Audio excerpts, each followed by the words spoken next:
الحمد لله وكفى وسلام على حبيبه المصطفى أما بعد فأعوذ بالله من الشيطان الرجيم بسم الله الرحمن الرحيم إن الله وملائكته يصلون على النبي يا أيها الذين آمنوا صلوا عليه وسلموا تسليما اللهم صل على سيدنا ومولانا محمد معدن الجود والكرم وآلہ واصحابہ الکرام وابنہ الکریم وبارک وسلم صلاۃ دائمۃ سرمدا ابدا بحمدہ تعالی وبکرم مصطفیٰ صلی اللہ علیہ وسلم۔ آج کی شب میں قرآن عظیم کے 18 پارے مکمل ہو چکے ہیں۔ اللہ عز و جل بقیہ قرآن عظیم کو تجوید کے ساتھ پڑھنے اور آپ سب کو سماعت کرنے کی توفیق عطا فرمائے۔ عزیزان گرامی، آج ہم نے سورہ مومنون، سورہ نور اور سورہ فرقان کا کچھ حصہ تلاوت کیا ہے۔ یہ سورتیں جہاں سے شروع ہو رہی ہیں، ان کی شروعات میں ہی ایک بہت بڑا اہم پیغام ایمان والوں کے لیے ہے۔ اللہ تبارک و تعالیٰ نے قرآن پاک میں کامیابی کسے کہتے ہیں اور کامیاب کون ہیں، ان کی پوری فہرست بیان فرما دی۔ سکسیسفل لائف جس کو ڈھونڈتے ہوئے آج مارے ادھر ادھر سرگرداں ہیں ہمارے بچے، جس نے تمہیں پیدا کیا اس سے پوچھیں کہ سکسیس کیا ہے، کامیابی کیا ہے۔ اکثر لوگ یہ سمجھتے ہیں کہ ایک بہت بڑا گھر بنا لینا یہ کامیابی ہے، یا اپنی زندگی میں بڑی جائیدادیں بنا لینا یہ ایک بڑی کامیابی ہے، یا ایک بہت بڑی نوکری مل جائے، یا اچھی بیوی مل جائے، یہی کامیابی ہے۔ کامیابی کا جو مدار ہے یا جو کامیابی کا معیار ہے، لوگوں نے اپنے اپنے خیالات سے بنا رکھا ہے۔ حقیقت میں کامیابی وہ ہے جسے خود مولا فرمائے، جس نے ہمیں پیدا کیا وہ بتا دے کہ کامیابی کیا ہے۔ تو ہم نے جو پارہ آج تلاوت کرنا شروع کیا، 18واں پارہ، اس کے شروع میں ہی یہ لفظ آتا ہے، قد افلح المؤمنون، بے شک تحقیق کے ایمان والے کامیاب ہو گئے۔ یہاں یہ نہیں فرما رہا ہے رب تعالیٰ کہ کامیاب ہوں گے، بلکہ فرمایا کامیاب ہو چکے، جو ایمان لائے وہ کامیاب ہو چکے۔ کبھی کبھار ایسا ہوتا ہے کہ تمہارے پاس بہت بڑی دولت ہے لیکن تمہیں خود ہی اندازہ نہیں اس چیز کا۔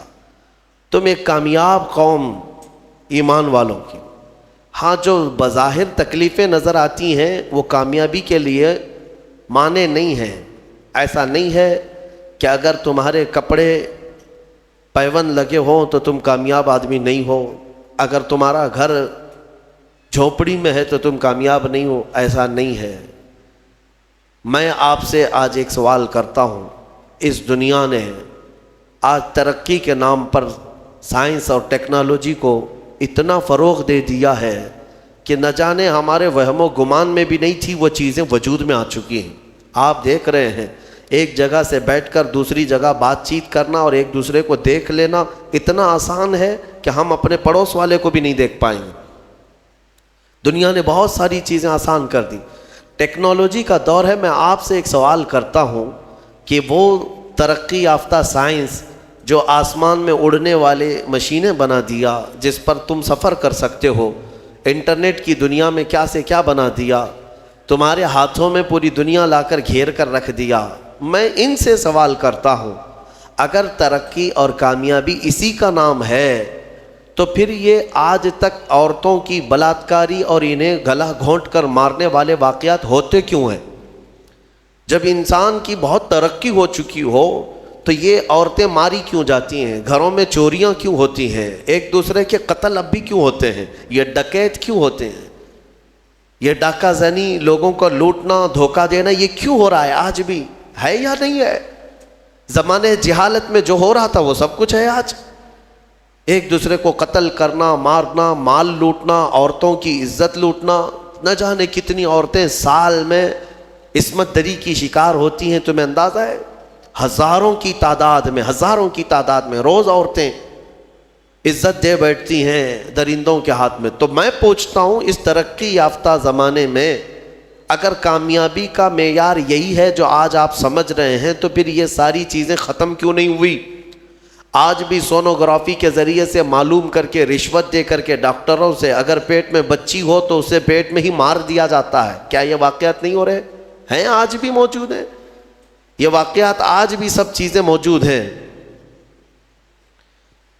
اب میں آپ کے سامنے ایک بات یہ پوچھتا ہوں کہ اگر یہ تمام چیزیں آج بھی برقرار ہیں تو اس کا مطلب ہے کہ سائنس اور ٹیکنالوجی نے صرف میٹل پر ترقی کیا ہے، انسان پر نہیں۔ انسان پر جو ترقی ہوگی وہ اس کی روح پر ترقی ہو جائے، اور یہ انسان کی ترقی کہیں ہوتی ہے تو گنبد خضرا کی چھاؤں میں ہوتی ہے۔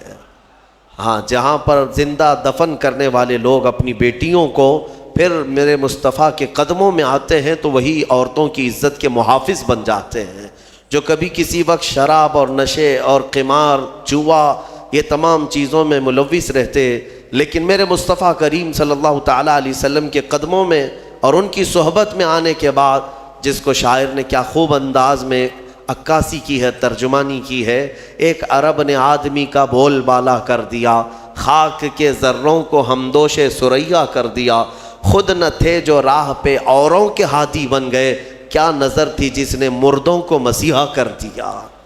یہ ہے اصل ترقی۔ اب میں آپ کے سامنے عرض کرتا ہوں، میرا رب فرماتا ہے قد افلح المؤمنون، بے شک ایمان والے کامیاب ہو گئے۔ لیکن کون سے ایمان والے؟ اگر آپ سوال کریں کہ بھائی ہم بھی تو ایمان والے ہیں، ہم سب ایمان والے ہیں، ہماری کامیابی کی اللہ سند دے رہا ہے، تو کیا ہم لوگ سب کامیابوں میں سے ہیں؟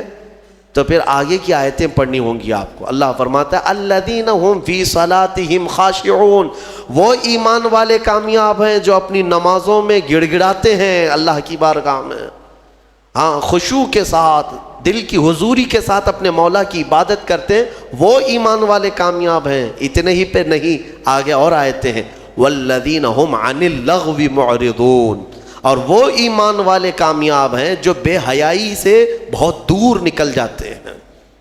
کہیں اگر بے حیائی برائیاں ہیں اور تو وہاں سے کٹ جاتے ہیں، دور ہو جاتے ہیں، وہ ایمان والے کامیاب ہیں۔ پھر والذین هم للزکاة فاعلون، وہ ایمان والے کامیاب ہیں جو زکوٰۃ کو صحیح طریقے سے ادا کرتے ہیں۔ والذین هم لفروجہم حافظون، یہ آیت بہت اہمیت کی حامل ہے۔ مولا فرماتا ہے وہ ایمان والے کامیاب ہیں جو اپنی شرمگاہوں کی حفاظت کرتے ہیں۔ یہاں تک ہے، اتنی صفات جس ایمان والے کے اندر آ گئی وہ کامیاب ہے۔ 4 چیزیں یہاں پر بیان ہوئی ہیں، ایمان ہے، نماز ہے، بے حیائیوں سے رکنا، زکوٰۃ کا دینا، اور پھر شرمگاہوں کا حفاظت کرنا۔ یہ بہت اہم 4 چیزیں قرآن میں بیان کی گئی ایمان والوں کی صفات میں۔ یہ 4 چیزیں جس کے ساتھ آئی وہ ایمان والا بہت کامیاب ہے، بہت کامیاب ہے۔ اللہ تعالی ہمیں ان تمام چیزوں پر عمل کی توفیق عطا فرمائے۔ والذین هم لفروجہم حافظون میں مفسرین فرماتے ہیں وہ لوگ جو اپنی شرمگاہوں کی حفاظت کرتے ہیں۔ دنیا میں انسان، اس کے پاس 2 شہوتیں ہیں۔ شہوت کہتے ہیں برائی کرنے کی خواہش، ایک زبان کی شہوت ہے اور ایک شرمگاہ کی شہوت ہے۔ یہ دونوں چیزیں انسان کو حرام کاریوں میں مبتلا کر دیتی ہیں۔ زبان کی شہوت کیا ہے؟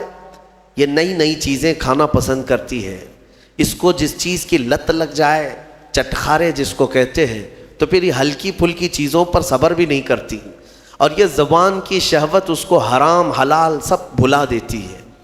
جب انسان کو چٹ لگ جائے کسی چیز کے کھانے کی تو پھر اب وہ یہ نہیں دیکھتا کہ یہ جو چیز میرے پاس کھانے کی آ رہی ہے وہ چوری کی ہے، حلال ہے یا حرام ہے۔ میاں گوشت کھانے کی خواہش ہو گئی تو یہ تحقیق کرنا بھی چھوڑ دیا، آخر یہ ذبح کیا ہوا ہے یا مرا ہوا ہے، کچھ پتہ نہیں۔ میں نے اس سے قبل بھی کئی مرتبہ اعلاناً یہ کہا ہے، ممبئی کی سرزمین پر ایک ہوٹل والے پیزا بیچ رہے ہیں، اور جو نان ویج پیزا ہے مسلم ہوٹل ہے، مسلم ہوٹل ہے، کھانے والے لے بھی جا رہے ہیں، پیزا کا شوق ہے۔ بعد میں پتہ چلا کہ ہوٹل کا مالک خنزیر کا گوشت بیچتا ہے، اس پیزے میں پورک ہے، پورک بیچا جاتا ہے۔ باضابطہ اس سے کسی نے فون کر کے پوچھا بھی کہ صاحب آپ تو مسلمان ہیں، آپ یہ سور کا گوشت کیسے بیچ رہے ہیں اس پیزا میں؟ اس نے کہا جسے کھانا ہے وہ کھائے، میں جو نہیں کھانے والے ان کو نہیں بیچ رہا ہوں، ہمارے پاس کھانے والے بہت سارے آتے ہیں، ان کے لیے میں بیچ رہا ہوں۔ نعوذ باللہ من ذالک، یہ زبان کی شہوت ہے۔ اسی لیے میرے عزیزو، آج جو پھیلی ہوئی ساری چیزیں جو مل جاتی ہیں، کتنے ایسے ہیں وہاں پر، ہم نے معلومات کیا، اپنے بچے بتاتے ہیں کہ بہت سارے جو چھوٹے موٹے نکڑ پہ ہوٹل چلانے والے جو چکن بیچتے ہیں، مری ہوئی مرغیوں کا بیچتے ہیں، اور باضابطہ کچھ ہوٹل والے یا جو نکڑ پہ چلانے والے لوگ ہیں وہ دوسروں کو یہ ٹک بھی دیتے ہیں کہ میاں اس طرح کا گوشت لاؤ، پروڑے گا، بہت آسان ہے، بہت سستے میں ہو جائے گا۔ مری ہوئی مرغی 20 روپے کلو مل جاتی ہے، 20 روپے کلو مل جاتی ہے۔ جو چکن بیچتے ہیں دکانوں والے، وہ خود بھی بتاتے ہیں ہمارے پاس باضابطہ یہ پوچھنے کے لیے آتے ہیں، مری ہوئی کچھ ہیں تمہارے پاس؟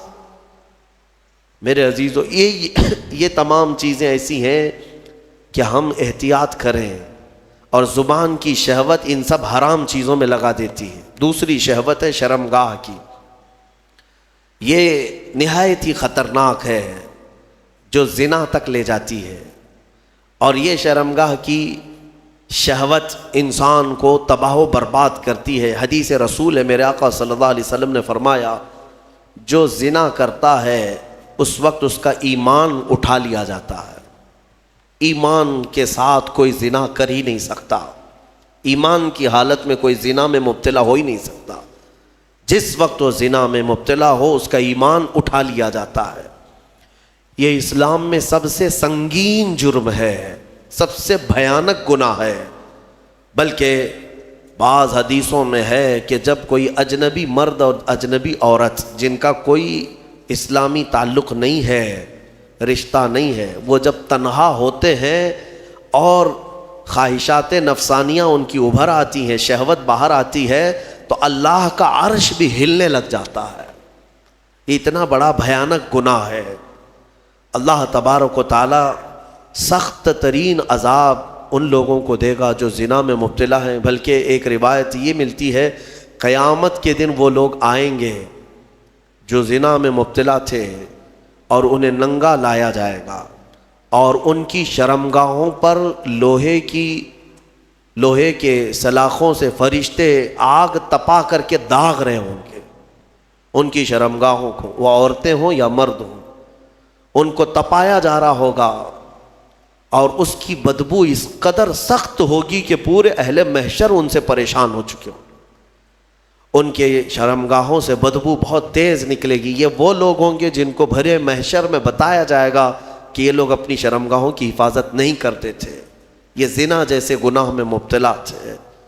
میرے عزیزو، قرآن کیا کہتا ہے؟ وَلَا تَقْرَبُوا الزِّنَا، تم زنا تو دور کی بات ہے، اس سے قریب تک بھی مت جاؤ، قریب تک بھی مت جاؤ۔ قریب جانے کا مطلب کیا ہے؟ آنکھوں سے، اور اس کے بعد زبان سے۔ انسان یہاں سے قریب ہوتا ہے، ایک اجنبی مرد کسی کو دیکھتا ہے، عورت کو، یہاں سے شروعات ہوتی ہے، پھر بات چیت کرتا ہے، یہ ڈبل شروعات ہے، اور اسی سے میرے مولا نے قرآن میں روکا ہے۔ تم اگر ابتدا میں ہی اگر رک گئے تو بڑے بھیانک جرم سے بچ جاؤ گے۔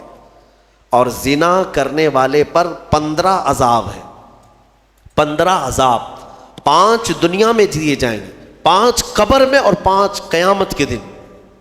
5 جو دنیا میں دیے جائیں گے وہی سخت ہیں کہ اس کے چہرے کا نور ختم کر دیا جائے گا، اس کا رزق ہٹا دیا جائے گا، اس کی اولاد سے صالح اولاد ختم کر دی جائے گی، نسل خراب ہو جائے گی۔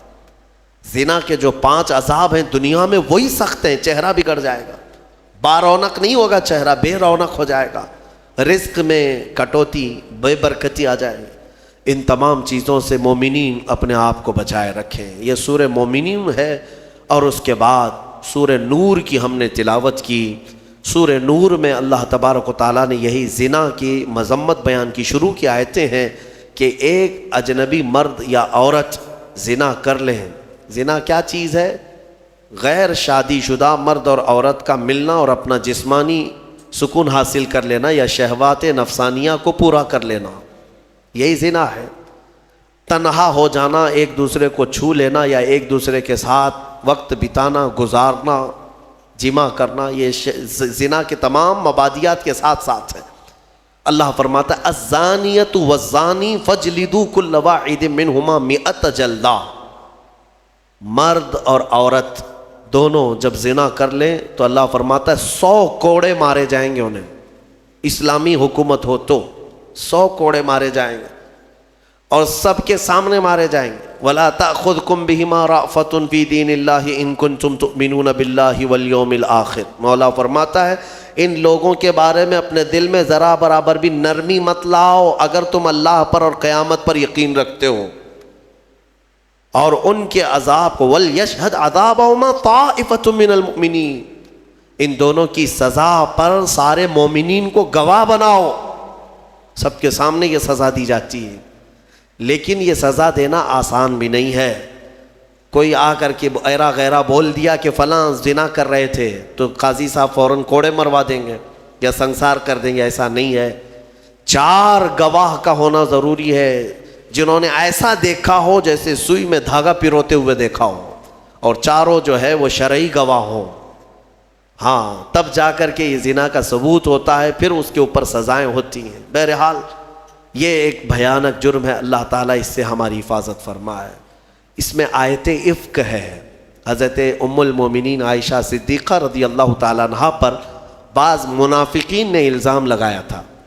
غزوہ بنو مستلق ایک غزوہ جس میں حضور گئے تھے، ساتھ میں ام المومنین بھی گئی تھی۔ حضور جب بھی جہاد پہ جاتے، غزوہ پر جاتے، تو کوئی نہ کوئی حضور کی ازواج مطہرات میں ساتھ میں آپ کے ہوا کرتی تھی۔ اس غزوے میں حضرت عائشہ ساتھ میں تھیں۔ واپسی میں جب رسول کریم صلی اللہ تعالیٰ علیہ وسلم مدینے کی طرف آ رہے تھے، رات کو ایک جگہ پر قیام کیا، سب لوگوں نے قیام کیا، اور صبح ہونے سے پہلے پہلے کوچ کرنے کا حکم ہوا۔ حضور پاک صلی اللہ علیہ وسلم اپنے صحابہ سمیت کوچ کر گئے۔ ہوا یہ کہ حضرت عائشہ صدیقہ کا جو کجاوا اونٹ پر رکھا جاتا تھا، یعنی ایک پوری جھوپڑی ہوتی تھی، اسے اٹھا کر رکھا جاتا تھا، اٹھا کر کے پھر اتارا جاتا تھا زمین پر، تو وہ نیچے تھی۔ حضرت عائشہ اس میں بیٹھی نہیں تھی، ان کا ایک ہار کہیں چھوٹ گیا تھا، وہ ڈھونڈنے کے لیے نکلی تھی۔ صحابہ نے خالی کجاوا اٹھایا اور اونٹ پر رکھ دیا اور لے کر چل پڑے۔ ان کو ایسا لگا کہ ام المومنین اندر ہیں، چل پڑے۔ سفر بہت لمبا ہو گیا، صبح کا وقت تھا، حضرت عائشہ چھوٹ گئی پیچھے راستے میں۔ ان کا کھویا ہوا وہ جو ہار ہے اس کو تلاش رہی تھی۔ ہوتا یہ تھا کہ قافلے میں پیچھے ایک صحابی آیا کرتے تھے جو گرا ہوا سامان اٹھاتے ہوئے، کافی دور وہ چلتے رہتے تھے قافلے سے۔ اس وقت حضرت صفوان ایک صحابی ہیں، وہ پیچھے چلے آ رہے تھے۔ انہوں نے حضرت عائشہ کو تنہا دیکھا تو انہوں نے کہا انا للہ، یہ کیا ہو گیا؟ حضور کی زوجہ ہیں اور یہ اکیلی کیسے رہ گئی؟ تو بہرحال حضرت صفوان نے پورا سہارا دے کر حضرت عائشہ رضی اللہ تعالیٰ عنہ کو مدینے تک ساتھ لائے۔ مدینے جب پہنچے تو منافقین نے اتنی بات پر الزام لگانا شروع کر دیا، رسول اللہ کی زوجہ عائشہ کسی اور کے ساتھ تنہا چلی گئی تھی، معاذ اللہ۔ یہ بھیانک الزام تھا، تہمت، اس کے گناہ، یہ بھی اس کے بھی حدود آئے ہیں قرآن میں۔ اگر کسی مومن پر یا مومنہ پر آپ نے تہمت لگائی اور ثبوت نہیں لا سکے تو 80 کوڑے مارے جائیں گے، اور پھر زندگی بھر کبھی اس کی گواہی قبول نہیں کی جائے گی۔ وہ مردود الشہداء کہلائے گا، الزام لگانے والا، تہمت لگانے والا کسی پر۔ یاد رکھو آسان نہیں ہے کسی کے بھی بارے میں کچھ بھی تہمت لگا دینا، بہت بڑا گناہ ہے، بہت بڑا گناہ ہے تہمت لگانا۔ یہاں ایسی بیٹھے اٹھے نہ جانے کتنے بھیانک گناہوں کی تہمت کئی لوگوں پر لگا دیتے ہیں، ایسا ہے ویسا ہے، قیامت کے دن پکڑ ہوگی۔ حضرت عائشہ صدیقہ رضی اللہ تعالیٰ عنہ پر جو تہمت لگائی تھی، یہ کنٹینیو 1 مہینے تک معاملات مدینے میں چلتے رہے۔ حضرت عائشہ اپنے میکے چلی گئی تھی، حضرت ابوبکر کے گھر۔ حضور پاک صلی اللہ تعالیٰ علیہ وسلم انتظار کر رہے تھے کہ میرا رب کیا فرمائے گا، وہی کیا آئے گی، لیکن یہ امتحان کی گھڑی تھی۔ حضور پاک صلی اللہ تعالیٰ علیہ وسلم صحابہ کو بلاتے اور پوچھتے تمہارا میرے گھر والوں کے بارے میں کیا خیال ہے، میری زوجہ کے بارے میں کیا خیال ہے۔ جو عشق والے تھے انہوں نے عشق کی بولیاں بولی، حضرت عمر سے بلایا، پوچھا حضور نے تم کیا کہتے ہو؟ حضرت عمر نے کہا یا رسول اللہ صلی اللہ علیہ وسلم، جب رب تبارک و تعالیٰ نے آپ کے جسم پر مکھی کو پسند نہیں فرمایا تو آپ کی ازواج مطہرہ میں بدکار عورت کو کیسے پسند فرما سکتا ہے؟ یقیناً آپ کا گھر پاک ہے، اللہ تعالیٰ نے آیت تطہیر میں فرما دیا کہ محبوب ہم نے آپ کے گھر کو ہر برائی سے پاک رکھا ہے۔ حضرت عثمان غنی نے بھی اسی طرح کی بات کی، کہا یا رسول اللہ صلی اللہ تعالیٰ علیہ وسلم، رب تبارک و تعالیٰ نے ہر علائش سے آپ کو پاک کیا ہے، تو آپ کے گھر پر اور آپ کی بستر پر اگر عائشہ کے اندر کوئی عیب ہوتا تو اللہ کبھی بھی اس چیز کو پسند نہ کرتا، بلکہ عائشہ کا نکاح اللہ کی مرضی سے آپ کا ہوا ہے۔ یہ چیزیں ہوتی رہیں، پھر 1 مہینے کے بعد اسی سورہ نور میں وہ آیت نازل ہو گئی۔ رب تبارک و تعالیٰ نے ام المومنین عائشہ صدیقہ کی پاکی بیان فرما دی، اللہ نے بیان فرمائی۔ اب اندازہ کرو یہ حضرت عائشہ وہ تنہا زوجہ ہیں میرے آقا کی، جن کی پاکی مولا نے بیان کر دی قرآن میں، اور قیامت تک کروڑوں مسلمان ماں عائشہ صدیقہ کی پاکی تلاوت کرتے رہیں گے۔ ہاں، حضرت عائشہ کی پاکی کی تلاوت ہوتی رہے گی، قیامت تک ہوتی رہے گی۔ عزیزان گرامی، یہ آیت افک بھی سورہ نور میں نازل ہوئی، تو چند آیتیں عرض کر کے میں اپنی گفتگو کو سمیٹتا ہوں۔ اللہ تعالیٰ نے فرمایا اے ایمان والو کسی کے گھر جاؤ، اللہ تعالیٰ فرماتا ہے یا ایھا الذین آمنوا لا تدخلوا بیوتا غیر بیوتکم حتی تستأنسوا، اپنے گھر کے علاوہ کسی دوسرے کے گھر میں جا رہے ہو تو سلام کر لو پہلے، ہاں سلام کر لو، سلام کر کے گھر میں داخل ہونا ضروری ہے۔ اور یہاں تک کہ آداب میرا مولا خود بیان کر رہا ہے کہ تم کسی کے گھر جاؤ تو دستک دو، اور دستک دے کر کے 1 بار 2 بار 3ری مرتبہ اگر جواب نہیں آیا تو پلٹ جاؤ، حدیث پاک میں بھی ہے۔ ضروری نہیں ہے کہ دروازہ توڑ کے اندر جاؤ گے، ہاں، اور کنٹینیو کھٹکھٹاتے کھڑے ہو جاؤ گے آدھے گھنٹے تک، یہ آداب ہیں شریعت کے۔ اور پھر یہ فرمایا حدیث میں ہے کہ کسی کے گھر جاؤ تو سامنے بالکل دروازے کے نہ کھڑے ہو جاؤ، بلکہ تمہیں دائیں جانب کھڑے ہونا چاہیے۔ اگر دروازہ کھلے کوئی اجنبی عورت ہو تو تمہارا آمنا سامنا نہ ہونے پائے، بے پردگی نہ ہونے پائے، یہاں تک کہ گھروں کو پردہ لگانے کا حکم بھی میرے آقا نے فرمایا۔ اور اگر کسی گھر پر پردہ نہیں ہے، گزرنے والے آپ میں سے کوئی ہو، کوئی بھی ہو، اگر مومن گھروں میں اندر نظر ڈالتا ہے کوئی راستہ چلتے ہوئے عورتوں کے اندر اوپر، حضور نے فرمایا گھر والے اختیار ہے، وہ چاہے تو پتھر اٹھا کر اس کی آنکھ پھوڑ دے، اللہ سوال نہ فرمائے، اللہ اس کے ہاں اس کا مواخذہ نہیں ہوگا۔ یعنی یہ بتانا مقصود ہے کہ یہ کس قدر گناہ ہے، گھروں کے اندر نگاہیں ڈالنا، آنکھیں ڈالنا بہت بڑا گناہ ہے۔ اور یہی چیز اللہ تعالیٰ قرآن میں فرماتا ہے کہ کسی گھر جاؤ، کسی کے گھر جاؤ، اور اگر تمہیں لوٹ جانے کا حکم دیا جائے تو لوٹ جاؤ۔ یہاں سے میں ایک اس سے تفریح کرتے ہوئے ایک بات یہ بھی عرض کر دوں، کسی کو فون کرتے بھی ہو تو کچھ لوگ جو ہے ایک بار میں 10 20 بار اس کو کال کرتے ہی رہتے ہیں کنٹینیو، یہ بھی آداب میں سے ہے۔ 2-3 مرتبہ اگر تمہیں جواب نہ ملے تو رک جاؤ، تمہیں یہ تو پتہ نہیں کہ وہ کس حالت میں ہے، نماز پڑھ رہا ہے، کھانا کھا رہا ہے، واش روم میں ہے، بیت الخلاء میں ہے، تم کو تو ایسا لگتا ہے کہ ہمیشہ تمہارے وہ سیوا کے لیے بیٹھا ہی ہے، اٹھا ہی لینا چاہیے۔ یہ بھی آداب میں سے ہے، علم والے اور اخلاق والے ان چیزوں پر عمل کیا کرتے ہیں۔ سورہ نور میں اور بھی بہت ساری باتیں ہیں کہ بچوں کے متعلق فرمایا گیا کہ جب یہ عقل والے ہو جائیں تو ماں باپ بھی انہیں الگ سلایا کریں۔ وَإِذَا بَلَغَ الْأَطْفَالُ مِنْكُمُ الْحُلُمَ، بچے جب جوانی کو آ جائیں، بالغ ہونے لگ جائیں، تو ان کے لیے بھی حکم ہے کہ وہ ماں باپ کے کمرے میں بھی آئیں تو اجازت لے کر کے آئیں، ایسے نہیں کہ ڈائریکٹ گھس جائیں۔ بچے جب شعور والے ہو جائیں ان کو یہ سب آداب گھروں کے سکھائے جائیں کہ گھر میں آنے کے آداب کیسے ہیں۔ ماں باپ اگر تنہا بیٹھے ہیں تو بچہ کیسے آ جائے گا، وہ بھی دستک دے کر کے آئے، اجازت لے کر کے آئے، یہ بچوں کو تعلیم و تربیت دی جائے۔ اللہ تبارک و تعالی ہمیں اخلاق حسنہ عطا فرمائے، رسول کریم صلی اللہ تعالیٰ علیہ وسلم کے اخلاق پر عمل کی توفیق عطا فرمائے۔ وآخر دعوانا ان الحمد للہ رب العالمین۔ السلام علیکم۔